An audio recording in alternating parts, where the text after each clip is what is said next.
I am so thrilled that Lisa Manyon, business marketing architect and president of Right On Creative, is my guest today. She pioneered the values-based challenge, solution, invitation, communication framework to create marketing messages with integrity, focusing on passion points. Her strategies are known to create million-dollar results.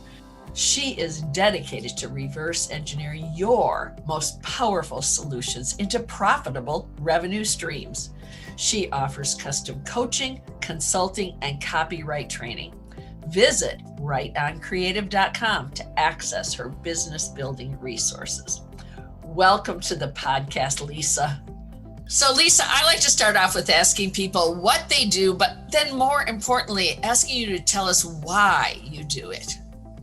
Oh, absolutely. What a great question. So I'm known as the business marketing architect, and I help mission-driven entrepreneurs and business owners with their marketing message and strategy. So in a nutshell, I help them flip their script to focus on passion points instead of pain points. And then I also help them reverse engineer their most powerful solutions into profitable revenue streams. And I know that's a big mouthful. It's a lot, but it's super important because there's two things that will never go out of style: your message and your strategy. And I do what I do because I have a natural gift of kind of seeing into the soul of businesses and tapping into that energy and helping people really capture not only the message that they want to share with the world, but helping them package it in a way that helps them be of greater service and also make more money. How did you discover you had that talent? Gosh, it's funny. This is gonna go way back, and it's gonna date me, but you'll understand this, Pat. So when I was a kid, we had only 2 TV stations, and I would watch on my little black and white television, television with little rabbit ear antennas, Captain Kangaroo and cartoons.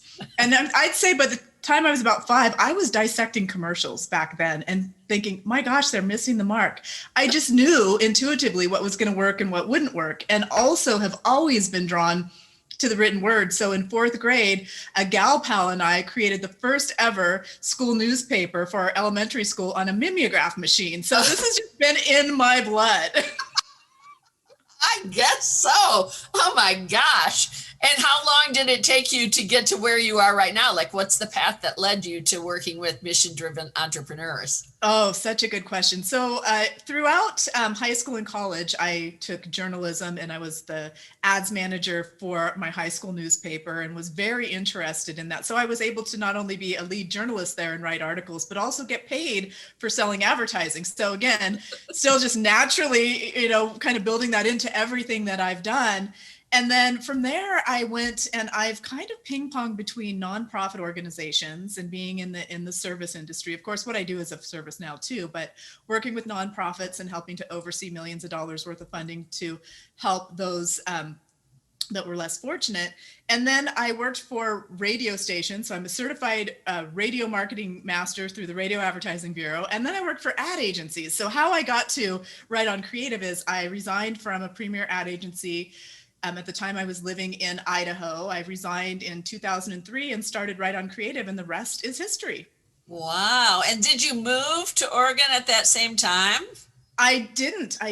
I started my business, and I was in Idaho running my business and working with people across the globe for many years. And I've been now in Ashland for about 8 years. Okay, great. Yeah. Great. Very interesting. So what prompted you to create the values-based challenge solution invitation framework? Oh, that's a fun story too, Pat. You asked really good questions. I was guided to create this because I started, when I resigned from the ad agency, I had a non-compete in my local market. So I thought, well, if I can't do my market here, let's just go global. So I started. Why not? I know, like, why not? It's just another day. Let's do that. So I started studying with some of the top marketers and copywriters out there. And what I noticed is, and this was way back in the day, but what I noticed is everyone was teaching the problem, agitate, and solve approach, where you're supposed to pinpoint the pain points and agitate them and kind of get people into a heightened emotional frenzy and then swoop in like a big marketing hero and save the day. And I thought, ooh, that doesn't feel good. But again, I was kind of the new kid on the block at the time. And so I sat back really quietly and I was going through the, who am I to question the guru syndrome for quite some time. And then I finally just started, I was doing it intuitively, but I had hundreds upon hundreds of people coming my way saying, Lisa, we've identified the pain points. It's all mapped out in our marketing, but it's not selling.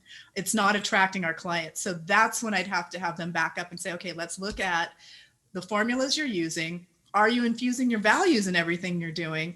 And also, would you want someone to speak to you the way your copy is speaking to your supposed prime prospects? And they would stop and just pause and realize, oh my gosh, no, we've gotten so far from ourselves by following these formulas that everyone else said we should be doing, but that just don't feel good to us either.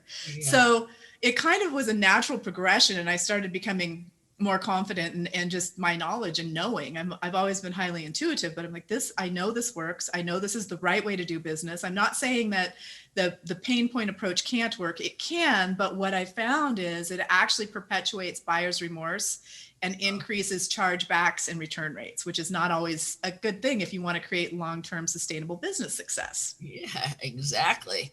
So I love talking about marketing. And I think that that's kind of the rage right now, this agitate thing. Do you think it's come more to the forefront right now? I don't know that it has, because I don't really play in that arena, right? When people start especially when people start a conversation with me and say, well, tell me about your pain points so I can help you, I'll say, okay, right there, we're done. We're done. Paint a picture of possibility with passion points and show me what you can do to make my world a better place with your products or services, and I'm there. Yeah. But the other way, it just doesn't seem to work. I haven't seen it actually increase. What I've seen more is a movement towards similar philosophies to what I've been teaching for well over a decade, and that actually excites me. Yeah. I think that that's really good. However, I do know that some businesses, because there's some challenging and trying times right now for business. And I know that sometimes people will kind of latch on to something if they see everyone else using it and think it's going to be the answer. And I just like to encourage people. Right. That's exactly right. And what I encourage people to do always is to question everything. And I'm all about challenging the status quo, breaking the trance, and engaging critical thinking. And that's what I did when I kind of flipped the script and started talking about passion points all those many, many years ago. Yeah. So you mentioned values, and I like to think of a state of being too. So do you know what I mean? Like when people are in a certain state of being, they're living their values. Do you think that those are interchangeable, or they go together? What do you think? I think they absolutely go together. I think you have to embody your values. And in fact, that's where I see the biggest energetic disconnect in business messaging, and especially in mission statements, interestingly enough. Because what I see is if you're not really embodying your values, both personally and professionally in your business, because I do believe that business is personal. Yeah. If someone just tells me, oh, it's just business, I'm like, no, you just did something that wasn't cool because you're not a very good person. That's not just business, right? Yeah, exactly. So back to the values, absolutely. You have to embody your values. And if you're not aligned with your values in the work that you're doing in the world, it's going to cause a major energetic disconnect. Yeah. And I often see that when, coaches and consultants tell their clients to just create a quick little package and go after the low-hanging fruit because it's something that can make them money, which can also work. But at the same time, what happens is then people are kind of thrown off track there, and they realize, oh gosh, losing my earbud.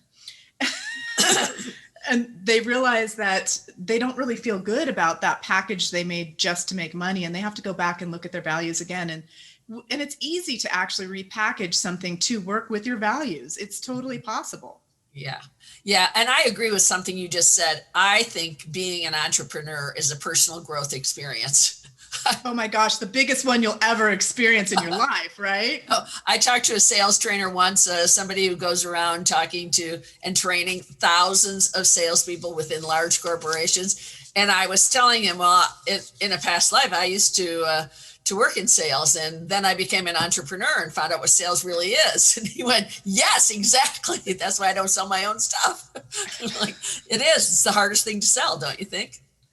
Well, it can be, but what I love about the challenge, solution, and invitation framework is that it makes it super easy to make a sale, because sales are really all about building relationships. And Yeah. that's one of the missing pieces that many people have in their sales pitches and their marketing message and all of that, because they're taught to sell, sell, sell, which is great. We definitely want to make a profit. But when you apply the challenge, solution, and invitation framework properly, then you can easily take any pain, no pun intended, out of your sales process. So it's all about, the challenge part is you need to know it. You absolutely need to know where your clients or prime prospects are, but you can meet them with empathy and understanding. You don't have to poke at the pain points. And then when you roll into the solution piece, you've got to be it. So own your magic and be really clear about how you can help. Include your value proposition, which would mean, results, case studies, stories, antidotes, illustrate how you can actually make their life a better place. This is where we amplify those passion points as well, by painting a picture of possibility instead of just, poking at pain points. Yeah. And by the time you're done, when you're really solid in your value proposition and your passion points, then all you have to do is extend a friendly invitation and say, hey, are you ready to take the next step? And it can be that easy. Yeah. Yes, so that's a great formula for marketing, right? Yeah, for marketing, for conversations, for sales, you name it. I mean, that's why I call it, when it first came out and Inc. magazine interviewed me about it, I was calling it the new marketing model for success, because that's really truly what it was. And it was kind of a copywriting framework, because that's where the problem, agitate, and solve approach came from. But it's really evolved into a full communication framework, because I have people telling me, Lisa, I use this with a conversation with my husband and you wouldn't believe how much more effective it was, Like, yeah, exactly. When we come at things with empathy and understanding, meet people where they are, show how we can solve whatever the challenge might be, and then extend an invitation to take the next step, whatever it might be, everyone's going to get better results. Yeah, absolutely. So what do you think are the most important elements of marketing?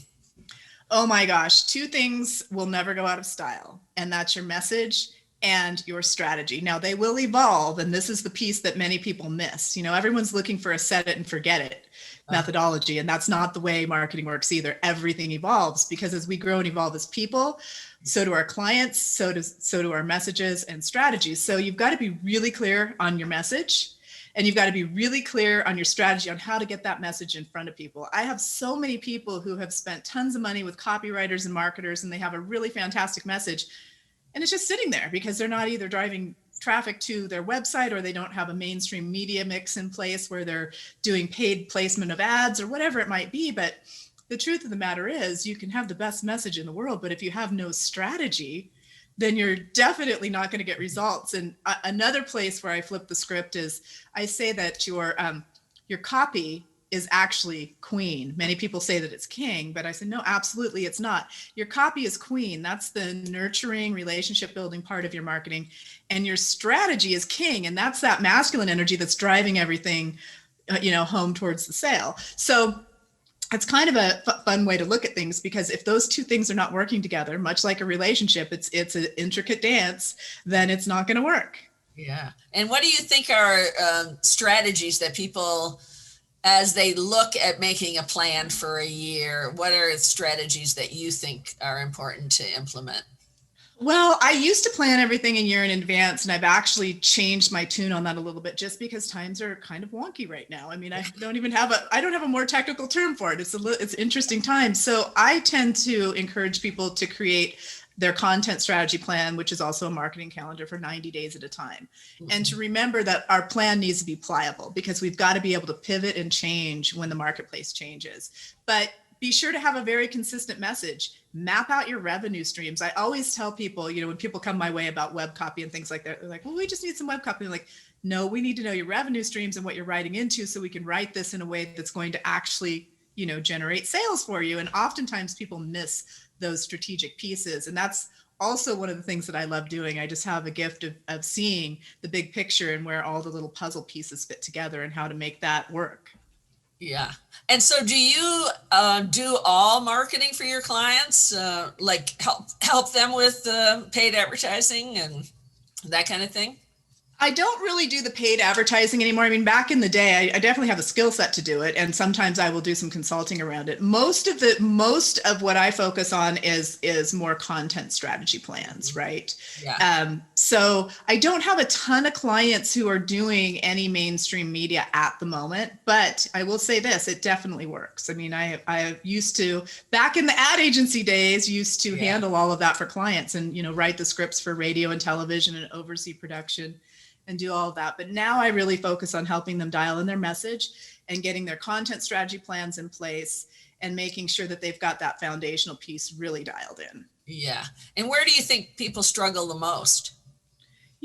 People think they don't know how to write, and it cracks me up, because if you can talk, you can write. Like, if you can have a conversation with someone about your business, you can write about it. But it's interesting, people get stuck. And for a long time, I couldn't speak on camera. I mean, of course, that was a long time ago, but I remember I was so nervous. I could talk anytime as long as camera was on. As soon as the camera came on, I was just silent. And that's what happens to many of my clients when it comes to like picking up the pen or firing up the keyboard to write. They feel like they're going to say it the wrong way. And sometimes that's happened because they've learned some of these old frameworks that are antiquated, that don't align with their values. And so they actually have an energetic block, which is kind of another interesting topic, because I've had people come my way who were stuck. They couldn't do the pain point marketing because it just wasn't in their DNA to do that. And they were feeling like they were a failure and they could never get their magic out. I'm like, what if you don't have to poke at pain points? They're like, what? And I said, yeah, what if you just really illustrated the passion points and how you make a big difference and how that's going to make the world a better place and how you've done that for other people, and tell the stories about how that's happened. And light bulbs, like, oh my gosh, you mean I don't have to do that, but everyone else has told me I have to do that? I'm like, right, but do they own your business? No. You can do whatever you want when you own your own business, and really you should do what's most aligned with your values and what's going to help your clients. Yeah, absolutely. So I understand that you are a thriver, a cancer thriver. So tell us a little bit about that and how it impacted your business, and when was it? Yeah, so that's a good one. So in 2017, I was diagnosed with a very rare and aggressive type of throat cancer. So talk about an interesting conundrum for someone who's a speaker, trainer, wordsmith. It was probably one of the biggest miracles of my life. And many people say, wow, how can you say that having cancer was a miracle? Yeah. Well, it taught me, once again, I'm used to questioning everything, so this came right into step with everything that I do, but it taught me to really question everything and to reset my entire health. So I had to really change the way that I eat. And that's one of the things that I would like to tell people. Eat real food. Just do it. That is what helped save my life. I had surgery, but I did not do chemo or radiation. Mm-hmm. And so there was a time where I could not speak for about 4 weeks. Wow. I mean, I had to wait and let my throat heal because that was a major surgery. Yeah. And thankfully, because I have my content strategy plan in place and I have evergreen content and rotation for social, I didn't miss a beat. My business was still being promoted while I was, healing. Yeah. And so while it didn't impact my business in that way, what I will say to people, and especially women, is when we're told to have a 3-month cushion for emergencies, it's never enough for an actual emergency. So one of the things that I'm really passionate about, and the majority of my clients are women, is helping them really plan their paydays. Let's start making enough money so you can sock away a nest egg so that you're taken care of, right? Yeah. And I learned that kind of the hard way, because I did a lot of alternative healing methods, and none of that is covered by insurance. Yeah, right. Yeah. Well, that's fabulous that they were able to get it with surgery and that you're doing well. Yeah, I'm quite pleased with that. It'll be 4 years coming up in August of this year. So it's a pretty big thing for me. And I did share my Healing with Love story in a #1 international bestseller called The Silver Lining of Cancer. Oh. And so my story's in there, and 12 other stories of women who have thrived as well. And it was a really beautiful project to be involved in. So in a nutshell, I focus on 2 main core topics when I speak. I focus on the marketing with integrity and I focus on healing with love, because that's how I did heal. It was lots of nature, lots of real food, lots of faith.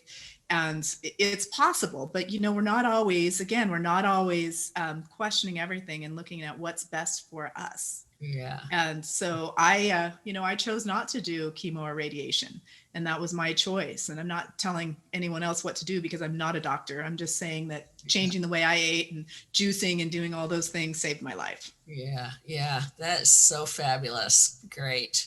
And you have to believe it's going to work too, don't you?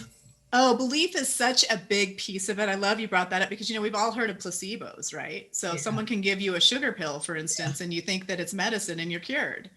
At the same time, on the flip side, someone can tell you an expiration date, like you only have so long to live, or, this is a super rare and aggressive cancer and not many people make it, or whatever it might be.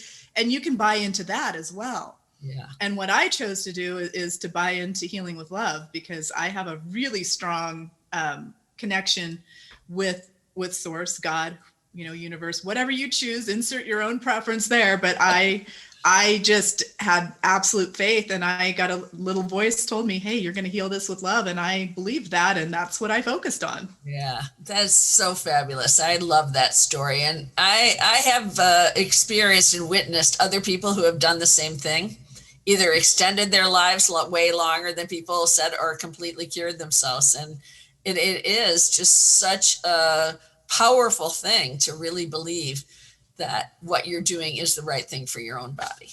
I love that you mentioned you have friends, because later I'd like to talk to you about that. I'm gathering healing stories from other women, men too, but mostly women. Again, that's my primary audience, to share their healing with love stories. And I'm writing a book right now called Spiritual Sugar that is about the healing journey. And I'm capturing stories of others on my Spiritual Sugar website as well. So of course I can't just do one thing.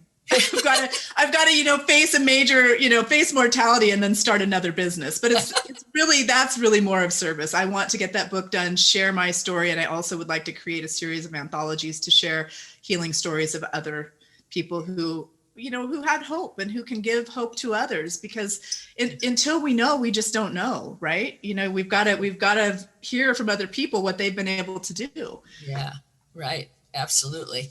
Yes. So you've been getting a lot of attention too in like other magazines, Aspire Magazine, Inc. How did all that come about? Oh, this is so cool. I love this. So this is all about naming it and claiming it, right? So I told you I was just kind of quietly questioning everyone when I started talking about passion points and knowing that, that's really the direction to go. Well, I'd just been doing it intuitively, right? So I didn't really, it's not that I didn't know what I was doing, but when you do things intuitively, you haven't named them, right? Yeah. So I was featured on the cover of Aspire Magazine, and Linda Joy, who's the publisher, said, Lisa, we need you to give us an article outlining your methodology and what this is that you're doing, because it's really helping so many people. And I thought, oh my gosh, what am I doing? So I had to really sit with that. And I really credit that little kick in the pants to, naming my framework, because then I realized this is exactly what I'm doing. And this is how it's different from the other. And so I named the Challenge Solution Invitation framework in that article. And from there, it seriously took on a life of its own. And that's why I always tell people, name it and claim it, because it will. And from there, I got interviewed by Inc. magazine, and then interviewed on some of the top podcasts out there, John Lee Dumas's Entrepreneurs on Fire, and on and on. And it continues to happen. And so many people have said to me, how did you get yourself booked everywhere? And I said, I didn't. They asked me if I wanted to come on their show. And I said, yes. However, I do help people create plans to get some of that done. And within my content strategy plan, it's more than just content. We look at their visibility and positioning and branding and all of that, because I can't just touch one thing with all the experience that I have. People get to tap into all my knowledge, and I think, oh yeah, you need to be in the cover of that magazine, or you need to be featured here. And people will say, well, I can't do that. I'm like, oh yeah, you can. Watch. Yeah, exactly. That is so great. So if you could only give a person one little small tidbit of advice about marketing, I probably shouldn't even ask this question because I think I know what you're going to say, but like, what is your one nugget that you would give to someone? Well, I want to tell them to use the Challenge Solution Invitation framework, but what I will really say is to own your voice. You have a big message, share it.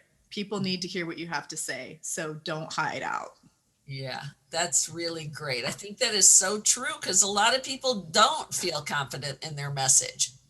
It's true. And it evolves. I mean, back in the day, before I had named my framework, if I had been invited on a big media platform, I would have been able to hold my own, but I wouldn't have really been able to articulate clearly what it is that I do. And there wouldn't have been that framework that people could visualize and understand. It would have been Lisa doing this mysterious magic that helps people, but how? So I share that because my message has evolved as well. As I mentioned earlier, I just wasn't always confident being on camera myself, and I would freeze when the camera came on. So I'm here to tell you that if I can do it, you can do it. And if you have a message, you definitely need to share it. Okay, great. So it sounds like you're really busy, Lisa. What do you do for fun, and do you have time for it? Well, I kind of infuse my fun with a little bit of work, but it's so much play, I just call it play. I write for several local magazines, including Oregon Wine Scene and Southern Oregon Magazine. So you'll find me at local vineyards spending time and writing articles. And then also I spend a lot of time in Lithia Park. Nature is my medicine, and we have the most beautiful park ever here in Ashland, Oregon. Yeah, that's wonderful. And is that part of your healing process then from the cancer, was spending time in the park? Yes, it was. As a matter of fact, I would walk every day, just around in general, probably at least an hour a day after I received my diagnosis. And every time I had any big appointment or anything that I had to go to, I would stop in at Lithia Park just to get regrounded after the fact. Yeah. And we have a really talented gentleman named Daniel that plays his cello during the summer at the park. So I could go there and just unwind and listen to just fantastic cello music. And it really is a magical place to be. Wow, that sounds great. And where is Ashland? Tell the viewers. Ashland, Oregon. We're in Southern Oregon, so we're near Medford, Oregon. Okay, great. Well, one thing I always ask everybody who comes on the podcast with me is, what are 3 traits that you think people need to exemplify in order to soar to success? 3 traits? Mm-hmm. Oh my gosh. I'm